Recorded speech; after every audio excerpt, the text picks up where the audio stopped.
All right, here we are. BullRing Banter Podcast episode. Well, I don't know because I didn't look it up before we got started here. So I'm thinking it's 17, I believe. Yep, BullRing Banter Podcast episode 17. The last one was all about packed pits, big crowds, and behind the scenes. And, well, the pits weren't as packed. The crowds weren't as big this week. But I got plenty of behind-the-scenes things to talk to you about. I'm your host, Langley Austin, and my wife, Kimberly Austin's alongside of me here. This is, of course, a podcast all about the Ararat BullRing and our adventures this year, bringing the BullRing back to life. And boy, has it been an adventure! And we got a new chapter in it this past weekend, with some different twists and turns, and all those good things. So, Kim, glad you could be on the show. I drug you up here to my office at 11:15 at night to get this in on Wednesday night. Because if not, well, life kind of comes at you fast when you're going back-to-back weeks. I mean, maybe that's what I need to do to make sure you do a podcast every week. Well, it's about 2 hours past my bedtime, but, I made it up here. I figured it was too good of a chance to talk about all the happenings this weekend to pass up. Yeah. I knew if we didn't get it in tonight, coming up on Thursday, track prep and getting just ready for the overall. Whoa. What do you mean? Track prep started Monday. So. Well, it was one of those weekends, and it's been one of those weeks. We've had an interesting week, 3 days in so far. And speaking of, I did get on the tractor, and I got to disc the track this week. We'll talk about that. We'll talk about that here in a minute. And then you did not disc it. Sorry, I sheep's-footed it. Anyways, like I said, episode 17 of the BullRing Banter Podcast, and of course, brought to you by Buffalo Mountain Motorsports. Which is not just a race team and not just the sponsor of the late model division, the Buffalo Mountain Motorsports late models, but they're also a car dealer, power sports, ATVs, side-by-sides, dirt bikes, and accessories. And, hey, it's hunting season's coming up. Be sure to hit them up for all your needs to get out there into the woods and bag you a big buck. Man, I've been seeing a lot of big bucks, so I know they're out there. Hell, there was 4 of them yesterday evening standing down in the creek below my house. So they're out there. You just got to get out there and find them. And what better way to get out there than to get on a side-by-side from Buffalo Mountain Motorsports, and they'll take you out there. This show is also brought to you by TC Construction, the title sponsor of the modified division. They can't sell you a side-by-side, but they may just be one of the people helping to make sure you got cell service when you go out to go deer hunting, or hunting of any kind for that matter. They're in the cellular industry. They work on cell towers, so not much you can do to support them, but we really appreciate them supporting us at the Ararat BullRing and here on the BullRing Banter Podcast. The show's also brought to you by Andrews Mowing and Landscaping, and, well, they've been busy. And he's been so busy that he couldn't even make it to the racetrack last week. Got his car tore up a little bit 2 races ago, and did not make it back out this past weekend. And I ain't betting on him making it out this upcoming weekend. He hadn't even taken it out of the trailer the last time I talked to him last Friday, I think. Thursday or Friday. And I'm not sure he's made any headway there at all. So I gotta say, it really shocked me that he missed last week. Yeah. I thought he was just playing. Yeah. No, I knew he was serious. And when he really didn't show up, I was like, dang, he must really be busy. Yeah. Well, I'm sure he was as disappointed not to be in the field as we were not to have him in the field. And, it's all good, though. He'll get his stuff back together and get back out there soon. And I think the season kind of took its toll on the old 46 car. There's a few of them out there that the season's sort of wearing on. You're starting to see, Yeah, you're starting to see people coming unraveled. And the just for sure. Their tempers is boiling up. Well, I'll tell you what was really boiling up on Saturday night was the dust. The dust had boiled up and boiled over, and it was everywhere. And, well, it's still everywhere. I got no excuse, for what happened. But I do. Yeah, I can tell you that, so we didn't have a regular track prep crew. Tommy Hawks and his 2 sons Peyton and Logan have been big help in the track prep department, as well as Andrew Langford from Andrews Mowing and Landscaping. He kind of started to take a step back as it was, affecting his racing and keeping him from being able to work on his race car as he needed. And, so Tommy had to work last weekend. His kids couldn't make it either. So we were down all the people who we basically had involved. Down all the people that knew how to do it, and all that, and we're winging it. And thankful for the help of Gary Nestor, who was really good help on Friday, well, really Thursday and Friday. We got the water truck welded up Thursday evening, got a couple loads on there, and then Friday went through a whole process of tearing it up. And we really did disc it that time. He graded down several inches.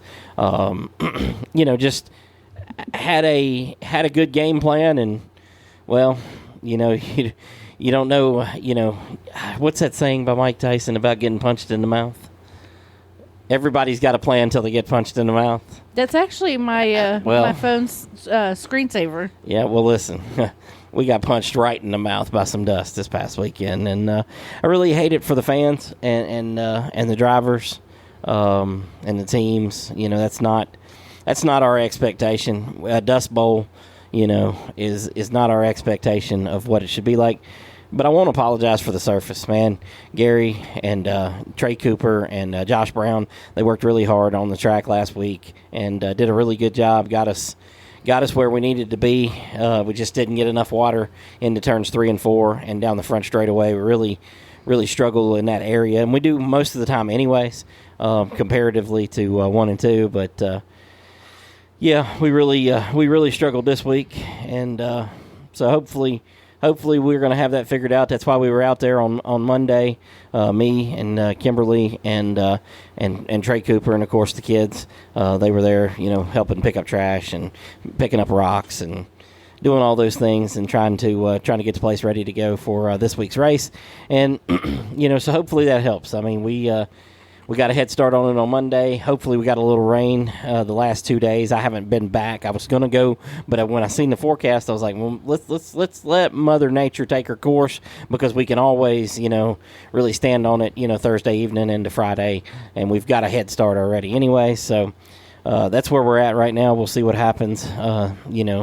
Hopefully just having her opened up, and letting... There's a lot of humidity in the air, even if it's not raining. Yeah. Just having the track busted up. Oh, for sure. Pulling that in. That definitely can't hurt at all, for sure. But, overall, even excluding the dust, it was a different kind of night at the old Bull Ring. Like I said, the crowd was down a little bit. It was still a great crowd. Don't get me wrong. Don't think that I'm, complaining. But it was down a little bit, and the car counts were... I mean, they were definitely off from the previous race, which was our, 81 cars and, Labor Day weekend, and everything was great. That weekend sort of spoiled us. Weekends like that make you feel so good. But listen, weekend like last weekend, that was a good weekend too, and we really appreciate everybody that came out. It was a big letdown from Labor Day, but it's still great racing. Better than I expected before this season started. When this season started, and I may have talked about it on this podcast, when this season started, I didn't know what to expect. I in my mind, I had major hopes and dreams of what it could be like, but in the back of my head, I was like, man, it really could be, not that great, But you guys have exceeded my expectations of everything there. So I really, appreciate. I really appreciate that. I really appreciate, the drivers, the teams, the fans, and everybody involved. I really appreciate, Gary and Alicia Nestor, allowing us to do this, and it's been a fun ride so far, and it's not over with yet for 2025, and I can't wait to see what these next 3 or 4 races, whatever we got left, kind of bring into our world. Every week we get a curveball, and we're still learning. The prep and you're never gonna. I figured. Well, we're going to be learning that 42 years from now. So we haven't got the same racing surface twice at all. Yeah. And I've told you. But it's been beautiful. The last 2 races have kind of thrown us a curveball. It come apart more so on us the 2 races ago, which, more cars, weather had been dry, and then this past race, kind of the same thing. The weather was dry. It didn't come apart because of all the work we did, leading in. Yeah. She was beautiful. I mean, the surface was still beautiful when we started Monday. Sorry. Started to take it apart on Monday, and it was still beautiful then, and I expect we're going to have an absolutely beautiful surface this weekend. But we got to get some water in that thing. We can't have that dust, being like that. She's just showing you she cannot be tamed like you think you can. Yeah, well, okay. She's going to be. So, anyways,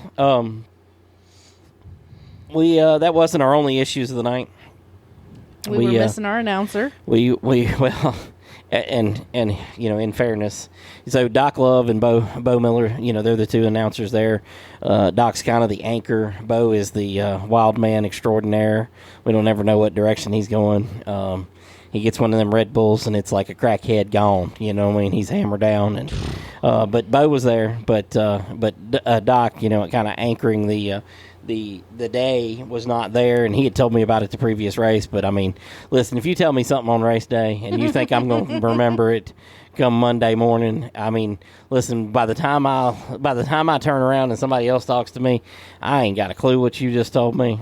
Ain't a chance in the world. So talk to me during the week if you want to talk to me about things like that, because I don't remember.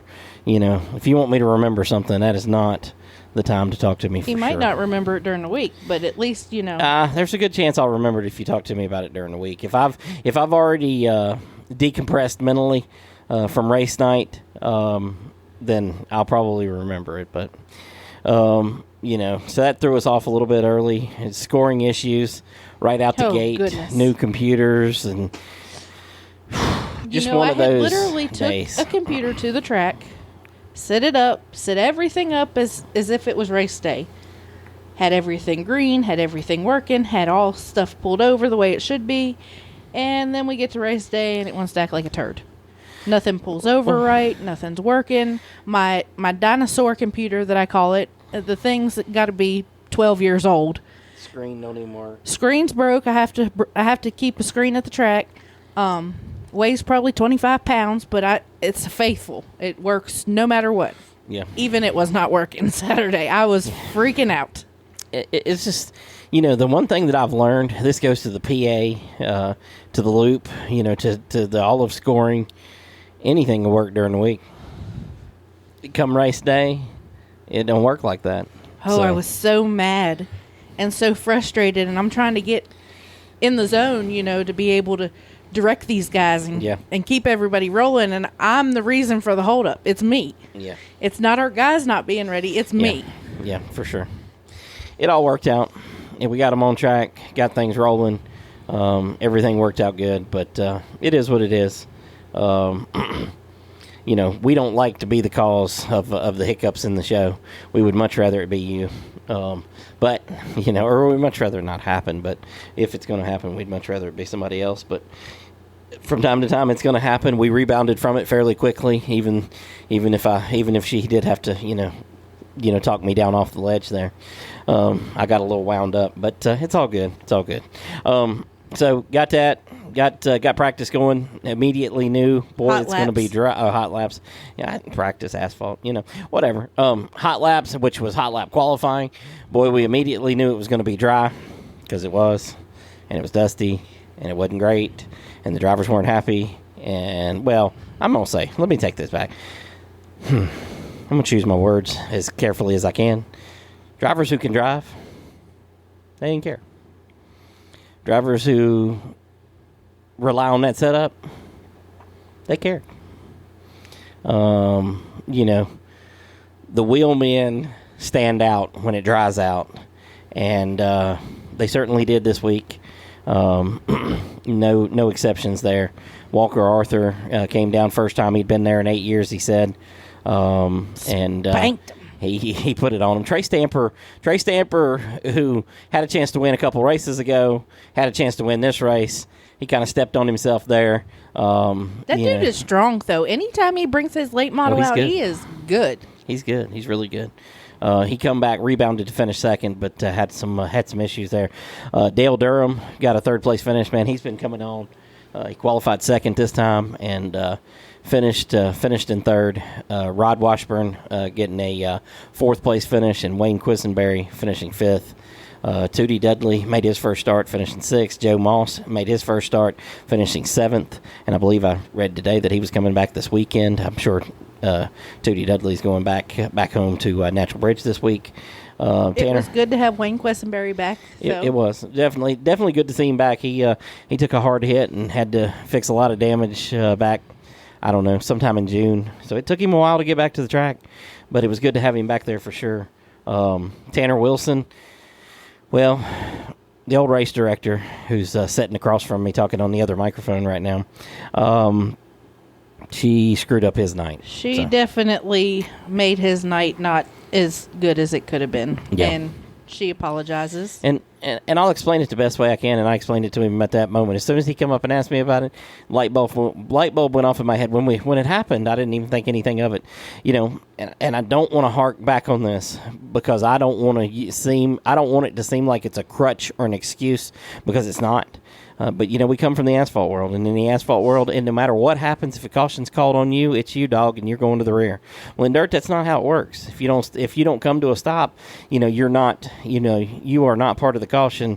Well, he didn't stop. He got extremely sideways, and the caution was thrown because of him to try to prevent, the wreck from, becoming worse. And he got put to the rear, and well, it ruined his night. So. 100% my fault. When I made the call, asphalt racing is all I've known. Yeah. So, I'm still learning these rules, and in the heat of the moment, I'm like, no, you were the caution. You go to the back. And I feel horrible. I do. There's nothing I can do about it now. But, going forward, I will keep that on the front end of my mind. Yeah, for sure. For sure. Well, and one thing I'll say is I'm telling this every week in the driver's meeting. We're going to make mistakes. And at the end of the day, y'all are going to make mistakes on the racetrack. We're going to make mistakes in the tower. We're going to try not to be mad at you, and we want you to try not to be mad at us. 100%. And Tanner was upset, and he came up to talk. And I tell these guys, if you got a problem with something that happened, come find me. But and they did. He came up with 100% class. Didn't come up disrespectful. Didn't come up yelling. He come up. Listen, he was about. But when he came up to start with, he was about as mad as I am when I get mad at you. So, oh boy! I mean, he was fired up, but very respectfully so. Very much so. He had a guy with him that was, trying to do a whole lot of talking that didn't even need to be in the conversation. But that's a whole other conversation of its own. It doesn't even matter. But another story for another day. It's it's all good. Travis Larson, he had a few issues he wanted to discuss as well, and some misunderstandings between him and I over something that I talked to him about at the beginning of the season, and honestly, even that, it's something we probably could have handled better. I try to take every instance, I'm not the guy who's going to, I may in the moment tell you that, this is the way it is and, move on. You can be an ass sometimes. I'm going to go home and I'm going to think about what we said, and I'm going to think about what we talked about, and I'm going to replay those moments in my mind, and I'm going to watch video, and I'm going to look at photos, and I'm going to see all these things, and I'm going to try to make it better going forward, and that's all I can do. We're going to continue to screw up. I promise you, there's never going to be a day when we're perfect, and there's never going to be a day when you guys are perfect. I mean, take Nathan Walker, for example. I mean, he has had an amazing season. He's won 4 races, but in those other 4 races, he's not been very good. I mean, one of them, I think he finished second, but the other 3, I mean, he's just and out to lunch. Saturday night, he really struggled. He was out to lunch. I don't know all of what happened there, but it is what it is.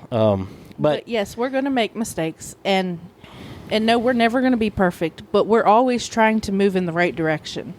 And I think at the end of the day, as a racer, as a promoter, that's all you can ask for, is to keep moving forward, to keep putting forth the effort to be better. Yep. That's right. Good racing, in the late models. If you could see it. Well, and I'm going to say this too. A lot of the issues with visibility came from them going below where the actual track had been wetted. Going into the infield, in the Stock 4 race, the leader is using that as a defense tactic. Which is fine, was monster truck and tires. So, it is what it is there with that. But, and if we'd have had our regular, track prep crew, that would not have happened. That would not have been an opportunity to happen. And it'll be even less so going forward. So, but at the same time, it's gave us a chance to learn. Hey. Yeah. They might not always be able to make it, and this is what needs to be done. Yeah. Oh, 100%. Pour more water. Well, the way things played out, it would have took a lot more water. Just the sun, the dry, the dryness of the air. The air has been completely dry for, I'm going to say, a good month now. Yeah. And that is not good for track surfaces. No, it's not been great, and it's definitely not great when you don't have a clue what you're doing. When we don't. We may have some great surfaces. We may have some great nights where people go, man, it's so great. And even this one, there's a lot of people, man, the surface was amazing. Just ate to dust, but the surface was amazing, and it was. It was pretty. But it ain't because we know what we're doing. We're either just getting lucky, or we actually do know what we're doing, and we just don't know it. I don't know. We have good people that stand. We do have good people, for sure. That take care of this, and they might not know everything they're doing, but they've got it figured out a little more than we do. That's right. One thing before we move on from the late models that I do want to address that we've got to do a better job at is, we've been trying to, and nobody's really been upset about it this year until really this race. And that's, if he's got to spin off into the infield, we've been just letting it go. If you're far enough off the track that it don't matter, we just let you go.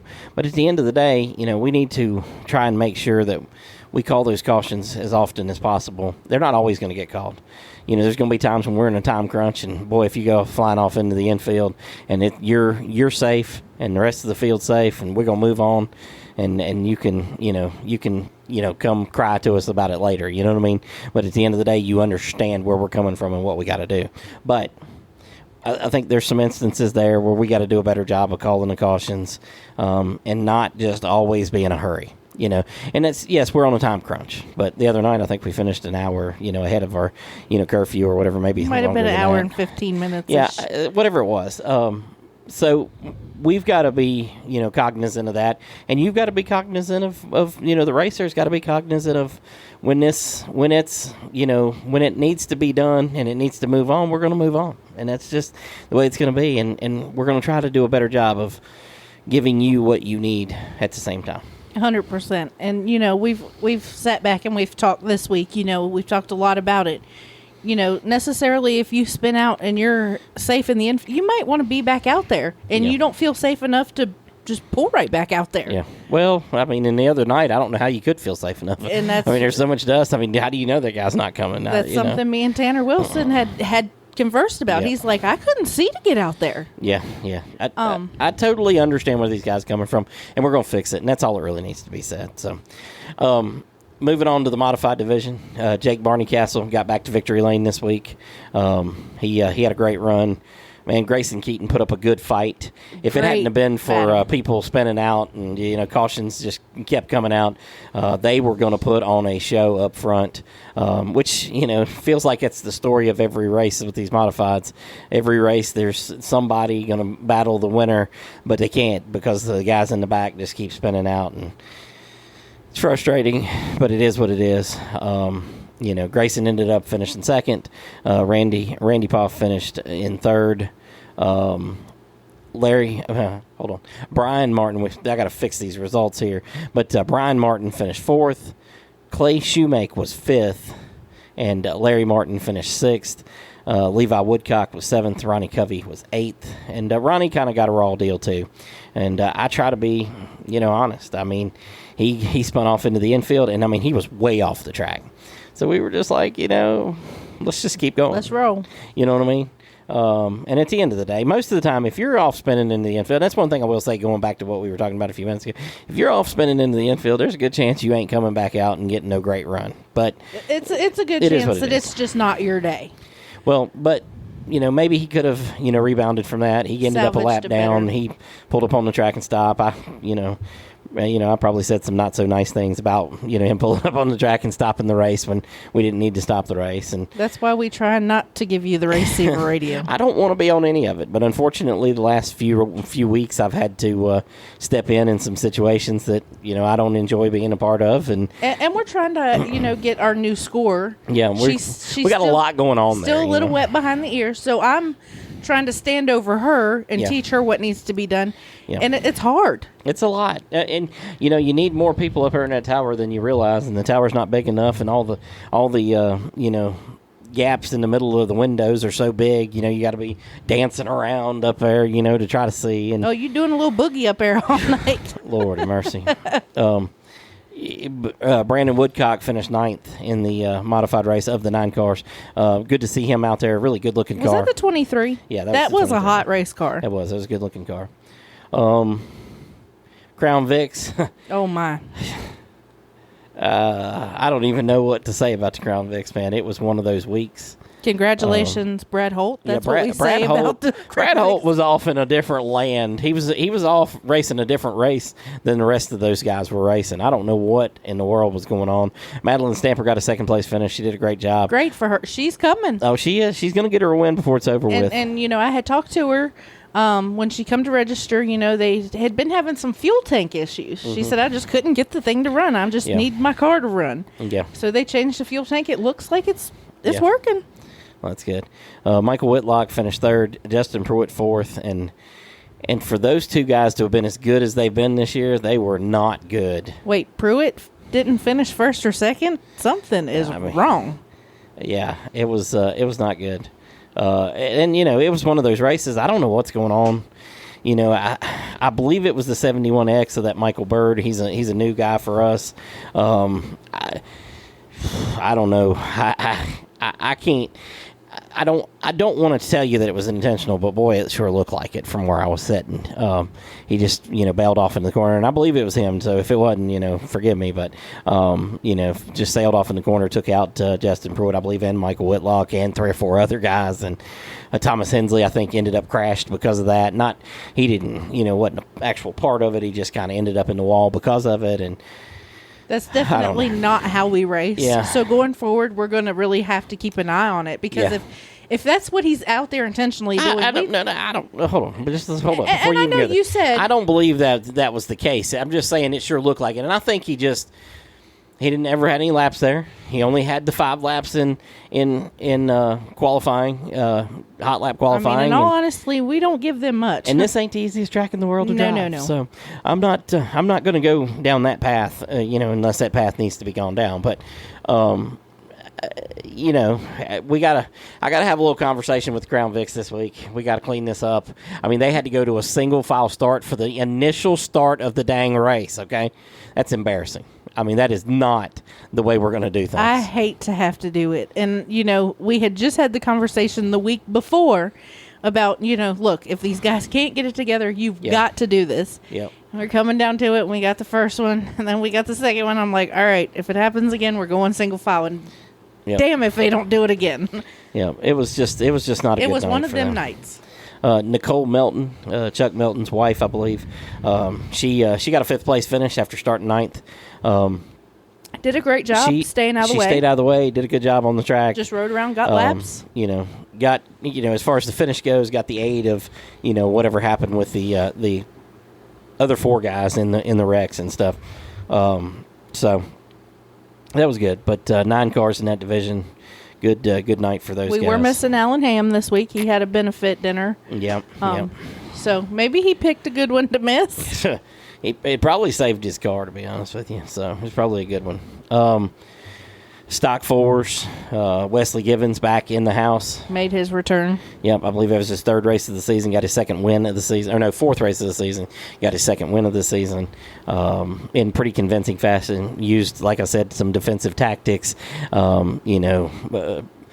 pretty good at blocking and also, running down in the dust and throwing dust up tremendously there. We tried to move the tires out a couple times, didn't really help. So it is what it is. Second place, Austin Williams, who's our points leader, who's real close to locking up the championship.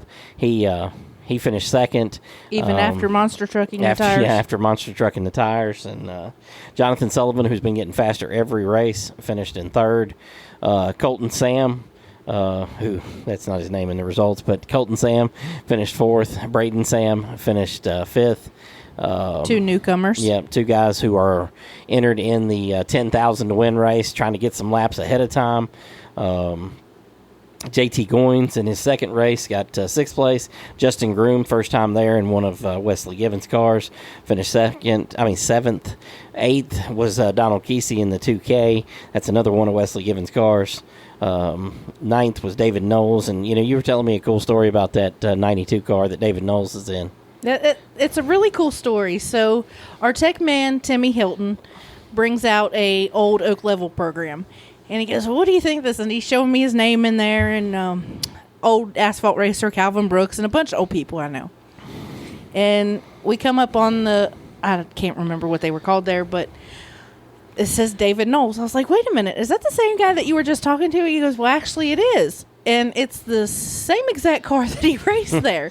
And that car ain't been run in, that track ain't been run in 12 years, and he probably hadn't raced there in 15 years. Yeah, it was like 2007, I think is where all of his stuff was from. Yeah. And so, it was really cool. I got to talk to David after the race. I said, well, taking the car home. He said, I'm taking it home in one piece. I didn't destroy it. I had a blast, and I'll be back.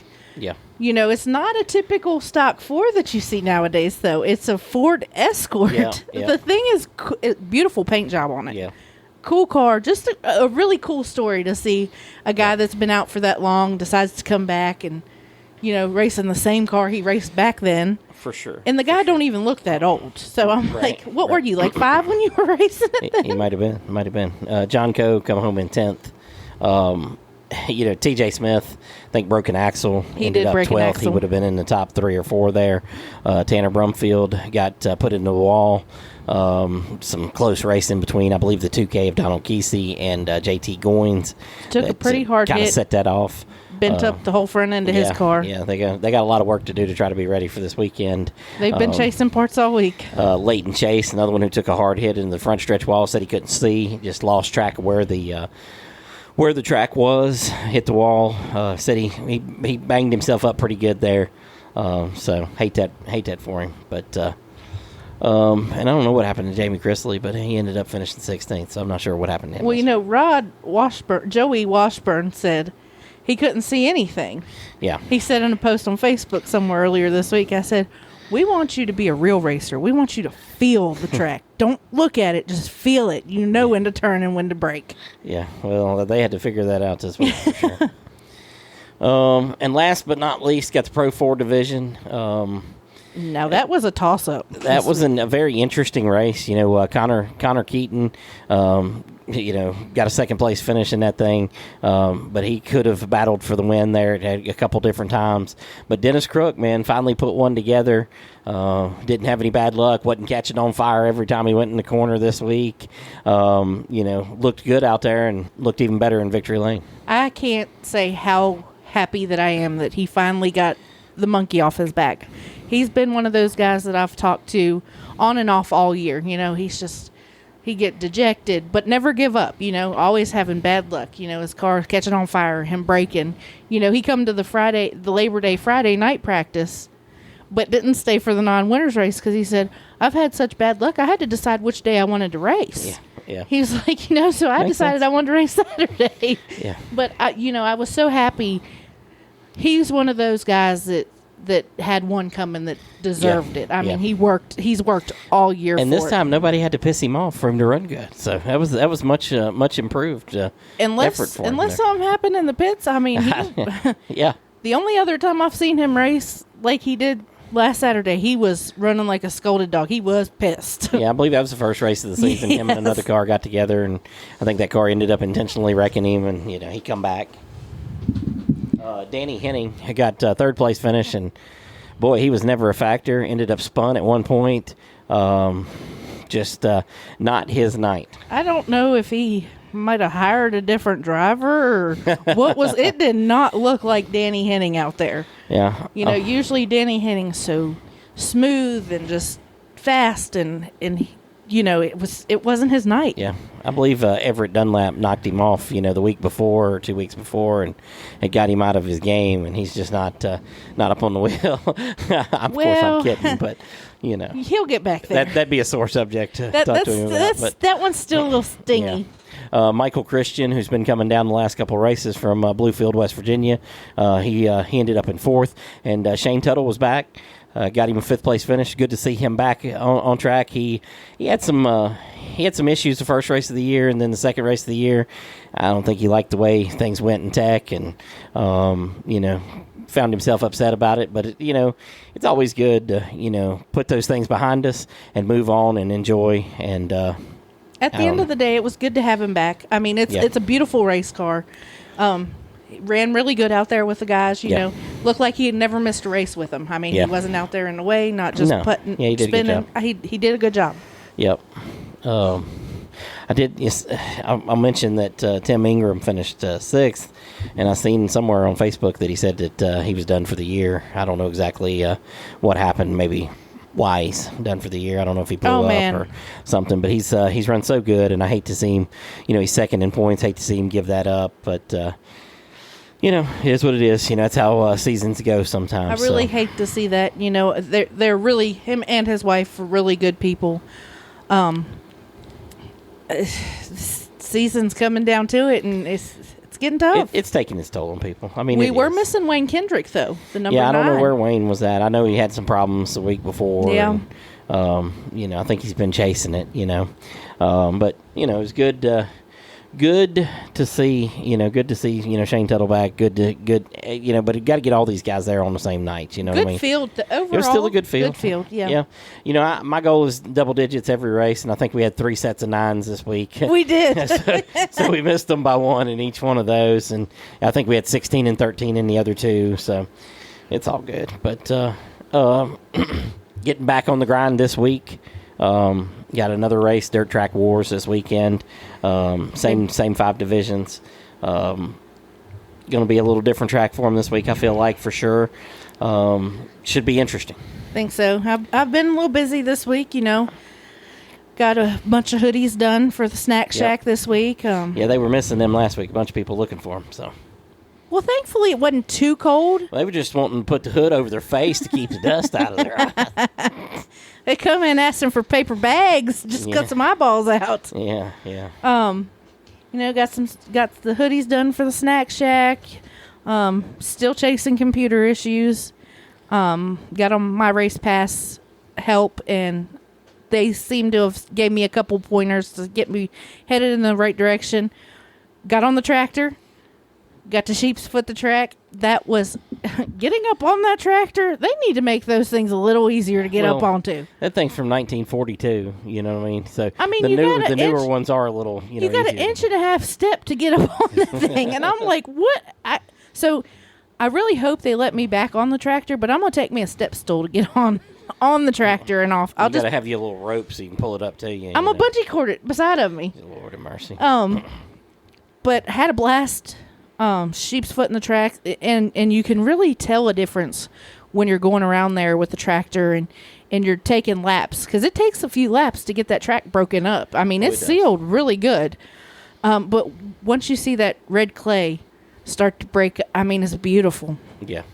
So. And of course, I did some lives the other day, while you were working and Trey was working, and I do find it funny, everybody in the comment section, whether it was ours or somewhere it was shared, they got an opinion about how things should be done.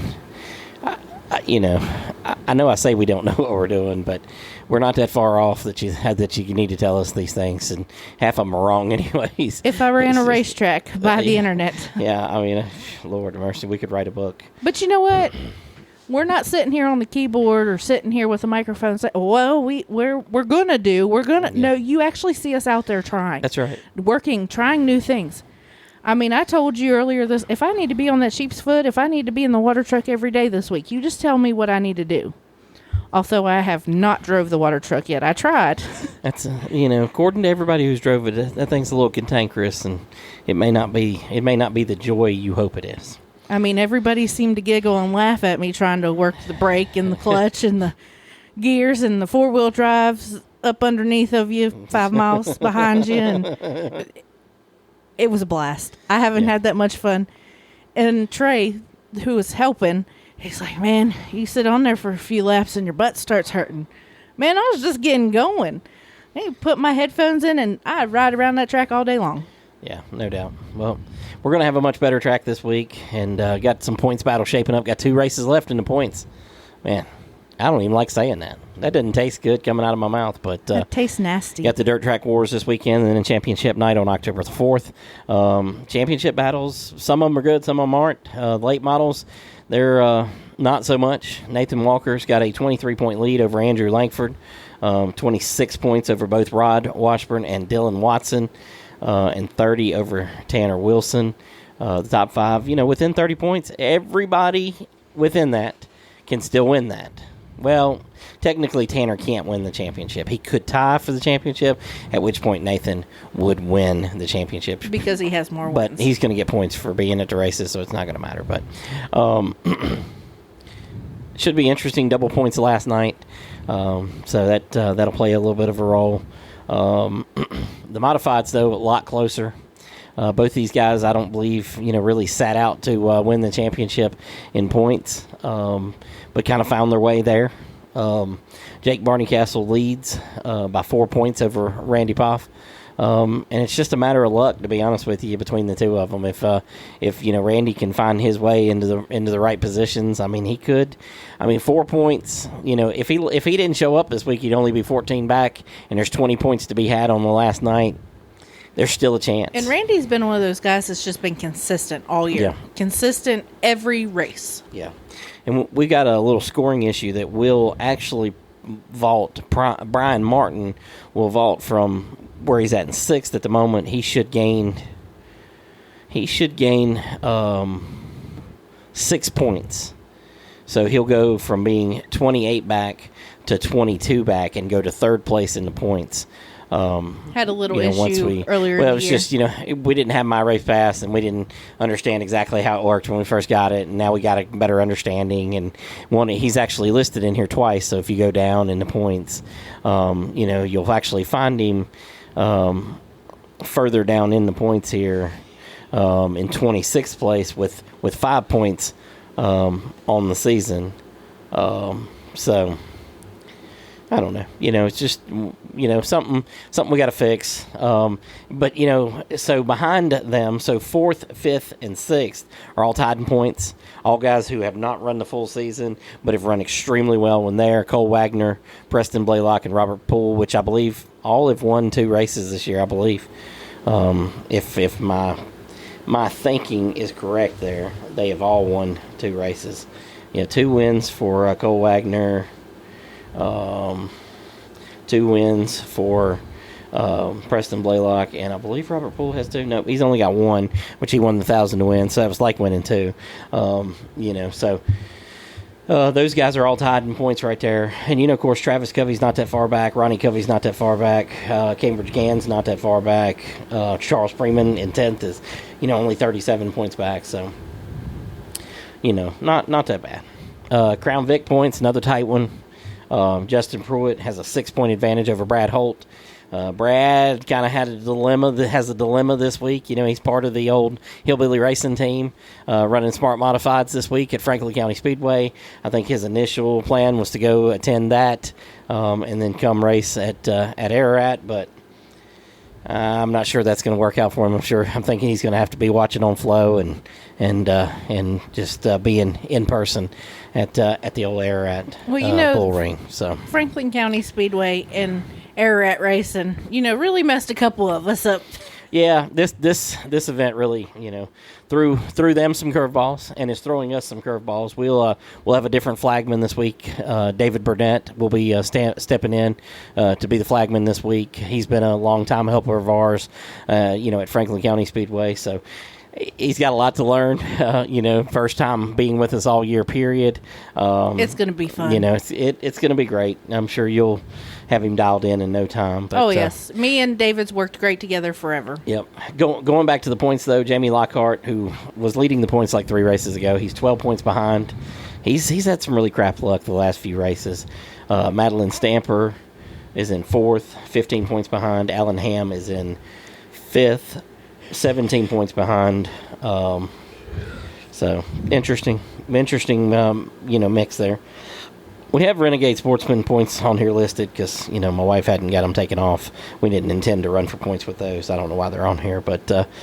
well, she's half-assed at best. Yeah, you said it. Pro Force, another good battle there, even though Tim Ingram, has said he's not going to be there.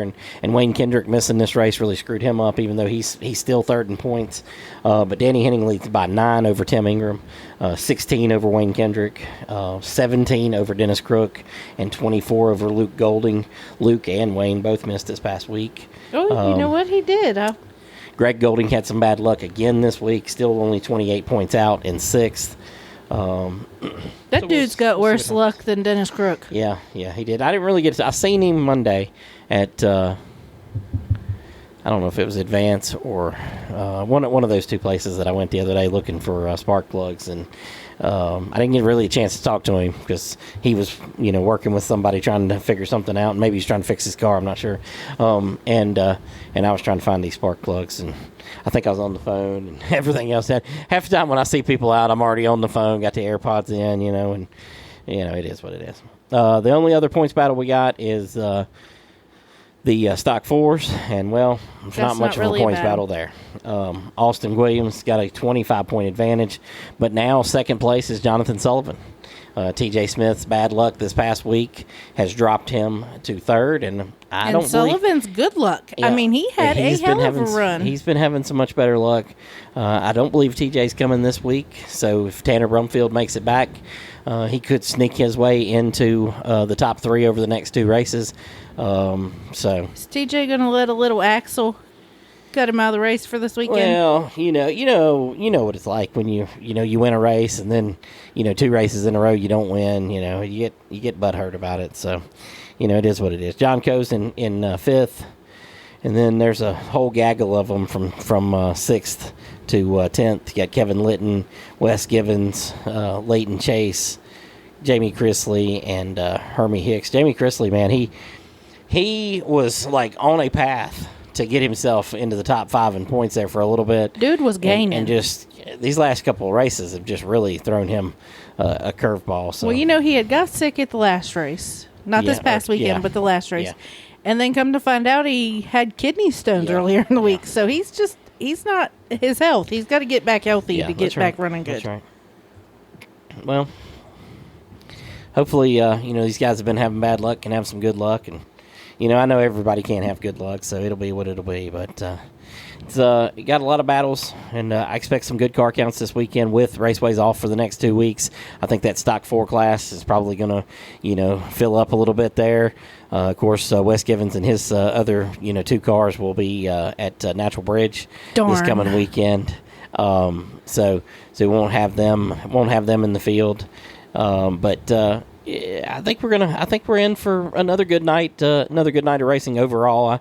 Late models, I mean, we had our lowest car count this last race, 13, which was we've had 4 times I think this year.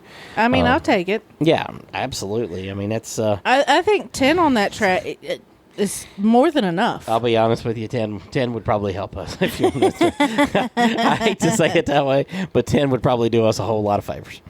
But whatever. One thing I would like to address before we wrap up, we've had issues with guys trying to get out of the pits during the race, get out of the infield during the race. Well, that's Travis Larson. That was one of his complaints. We want to fix it from this race forward. We're planning to set up some cones, not close enough to the racetrack where you guys take them out. Oh, listen, there is nowhere there that they can not find a way to take out. Our plan is to set up some cones to where you can pull up to those cones and we know you want out. Yeah. Who's going to do this? Because they gotta wet the infield, so they're going to have to move the cones. Who's planning on setting this up? Well, and what time and when. Tommy wets the infield. Yeah. So I figure before he always goes out and wets the infield right before the races starts. Yeah. He can just set the cones out then. Yeah.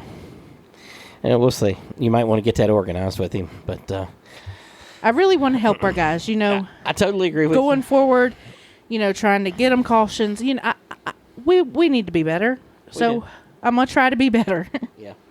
Well, I think I think our way of doing it, you got to be paying a little better of attention. I think my thing is having them wave their hands out, if they want to get across the track, and at that point they can get themselves across the track. If they're waiting on us, then they're apparently he had waved one time. Yeah. And me nor the flagman seen him the first time. Yeah. But when he waved the second time, both of us seen him, so we got him out as quick as we could. Yeah. It happens. It happens. We don't want to hold you in there if you need to get across. We don't. Anything else we haven't talked about that we need to? Anything we need to discuss or people need to know about? I don't think so. Well, I'll tell you something we haven't discussed. 10K Stock 4, the Stock 4 World Championship presented by Oak Level Raceway. Of course, it's at the Bullring, but sponsored by Oak Level Raceway. Makes it a little confusing. Well, it can be. We're over the 50 entry mark. We're planning on only taking 60. Now, that could change. I'm not telling you right now that we're going to race to 60 and then we're just going to cut everybody off, because if need be, so what our thinking is, let me backtrack a little bit. Our thinking is, we could add another division to it, have 15, 20 cars in that division, maybe Crown Vics, you know what I mean, to the weekend. And then that kind of fills out the pits and it gives us a little show in between the shows, you know what I mean? But, also you got all them cars there. I don't know if we need a show in between the shows. I don't know if we want more than 60, though, at the same time. It's a lot of things to think about there. Somebody asked me yesterday, said, where exactly are you planning to park all these people? Well, I mean, at 60 cars, I mean, I can literally park them all in the infield that we have, in the pit area that we have. So we can get to 85, maybe 90 on the property if JB allows us to use the field, which I believe he will. We've used it a couple times this year already. I believe we can get to about 85 or 90 cars, especially smaller haulers, stock 4. If it's all late models, we'd probably be screwed. But we got a much better opportunity to get that many. Especially so we'll see what when happens. You have guys like Wes that bring in 3-car hauler, open hauler, Yeah. So yeah. I mean, that helps, certainly. It definitely helps. Yeah. So hopefully we'll be able to, get the entry, all dialed in. We got less than 10 to go. Trying to get all the 60, and our plan is to put these 60 guys on the back of a T-shirt as the inaugural, Stock 4 World Championship entries. I think it's going to be cool as crap. I'm exhausted already. You're going to be busy, getting these things ready for people. I think everybody will want, a hoodie and a shirt and, maybe some hats for this event. And, we'd like to do some cool stuff. Plus, we got the lap sponsors, available. They're $50 a lap. All the money goes into the purse for the race weekend. We've only sold a couple of those, I think, at the moment. So we need to get to selling. I got to get cracking on selling here and get these things sold. Because we need to get those done. I would like to do a T-shirt with all of them on there, all the lap sponsors for the inaugural Stock 4 World Championship. Have a couple different merch options for people, and we'll probably have another shirt available on race weekend, for everybody. So it's gonna be fun. This is gonna be a mega event for guys who don't often get mega events. And, it's awesome for them guys to have the premiere event. Hey, we are the show. Yep. Hey, we've got our own T-shirts, Yep, that's right. And it's Stock 4s. Yep. I mean, how freaking cool is that? It is cool, for sure. I don't know. Got a lot of things we need to get done before this. Got a lot of, sponsors, heat race sponsors and different things we need to get, taken care of for this race. I'd like to give as much money as possible. I'm about to tap out on the amount of money I can give. From this. But I want to try to get as many sponsors and many things sponsored as we can to give money out to these racers, so they can afford to race and afford to come back, and they'll want to be a part of the the second annual Stock Ford World Championship next November. I mean, I can tell you, if it goes the way that I think it's going to go, I mean, the date of next year's will be the 13th and 14th of November. So hopefully it goes exactly the way we think it's going to be, and we can come back, November 13th and 14th next year with the second one.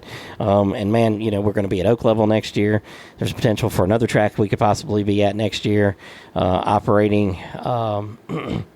And I'd like to have 10,000 to win at each. I'd like to have some big bonus. Maybe we can get Bo to, go crazy and throw up 20 grand, and, we'll go, 10 grand at each track, and, a $20,000 bonus if you can win all three, and, 50 grand on the line to somebody. I mean, I think that'd be pretty badass. Woo-wee. So. That's getting it right there. It is for sure. So, let's see. Anything else about the 10K I need to share? We're running out of spaces of the 60. So if we end up capping it at 60, if you ain't in it, you ain't getting in it. Now, I'm not telling you that we're 100% going to stay there, because I've got to make a decision about this other division. We're going to do that probably when we get to 60. We're going to sit down, take a look, think about parking, figure out exactly what we need to do, because I think we could take that field out there and park about 12 cars-ish, so we could add another division that would be in that range, or maybe a few more. So basically, if you're on the wall of it, go ahead and send your money in now. Yeah, I think we got a couple you're entries. You're going to run out of time. Yeah, I think we got a couple entries today, 3 yesterday, 2 the day before, 1 the day before that, 1 the day before that, 1 the day before that, and then several the day before that, so we, they've been coming in fairly steady, and some good guys too, so it's going to be a great race.